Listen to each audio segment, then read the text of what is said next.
Okay, so today's tongue twister is papá pone pan para Pepín. Para Pepín pone pan papá. Papá And, pone pan ajá, para Pepín. Para Pepín pone pan papá. perfecto. I love it. Pone Okay, pan, and then let me. pan papá. So now the translation of the words, let me put it here. Okay, I pa. think the passive voice is a little bit confusing, but I'm sure I'll get used to it in gaining more fluency. But yeah, it's a little confusing. But Yeah, I passive understand. voice is always confusing. The Like, wait, mixing of what's the word. happening? Yeah. Mm-hmm. It's always. Because you automatically want to start understanding it as the subject first Mm-hmm. instead of the object. Yeah, Yeah, and in passive voice, you put the object first. right, right. And so And you automatically your brain starts thinking of the object as the subject, and then yeah.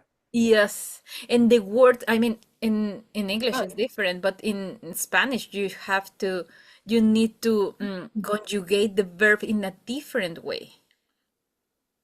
hmm. Because this is kind of easy, but in other passive voice in Spanish, you Oh, should the say, conjugation is different. Oh, yeah, you should say, el pan es puesto para Pepín por papá.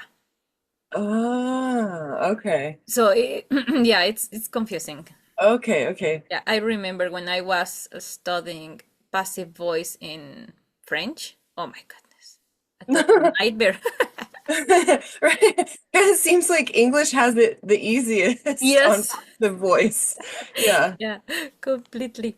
Okay, so about this one, Papa, it's father. Okay, Hmm. but you have to emphasize the stress mark, the Pa. papa. Yeah, because papa without accent or without that stress is a potato. So that will miss. Very similar. Very similar. Yeah. Yeah. So and also it would be the Pope without Uh-huh. accent. Okay. And then bread, I mean it's pan. Fun Yeah. And also about the phrase poner, pon, pone, it's like the verb to put. to put. Uh-huh. Okay. And para, it's for. And this is a good one. Pepin.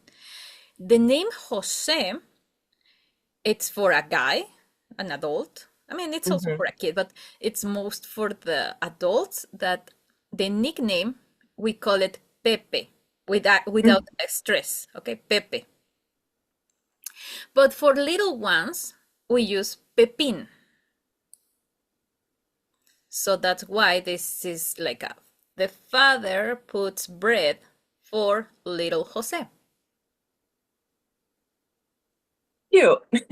Okay, and Yeah. then it's passive voice, that the thing that we were talking about. So it's for little Jose, ma, it puts the bread by Papa. Hmm. Hmm. Okay, so could you repeat it, please? Papá pone pan para Pepín.